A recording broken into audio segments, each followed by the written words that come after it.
వేద మీదకి సాధారణంగా ఆహ్వానిస్తున్నాం. సార్ దీంట్లో ఇంపార్టెంట్ సార్ పార్టిసిపేషన్ సార్. అదేవిధంగా బాడీ బిల్డింగ్ పోటీల్ని విజయవంతంగా నడిపించడానికి గల్లా శ్రీనివాస్ గారు ఎంతో కృషి చేస్తుంటారు. వారు మా ప్రత్యేక ఆహ్వానించిన వారి ప్రత్యేక దళబద్ధ జరుపుకుంటూ ఆంజనేయులు గారికి మీ అందరూ కూడా సమయం ఎక్కువ లేదు కాబట్టి ఈ కార్యక్రమాన్ని నడిపించవలసిందిగా ఆంధ్ర బాడీ బిల్డర్స్ అసోసియేషన్ ప్రధాన కార్యదర్శి వారికి ఈ కార్యక్రమాన్ని కానుకొస్తున్నాం.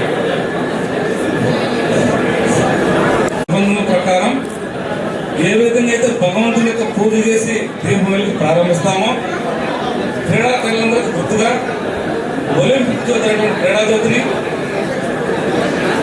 ఆంధ్ర బాడీ బిల్డర్స్ అసోసియేషన్ ప్రధాన కార్యదర్శి గారి అమృత హస్తములతో క్రీడాజ్యోతిని వెలిగించి the Andhra body builders association vice president మన సాయి కుమార్ గారి కుటుంబ సభ్యులు, చిన్న హీరో, వారితో పాటు సినీ ప్రయాణంలో ప్రయాణించి స్వచ్ఛంద సేవకుడుగా, సినీ ఆర్టిస్టుగా, ఒక క్రీడా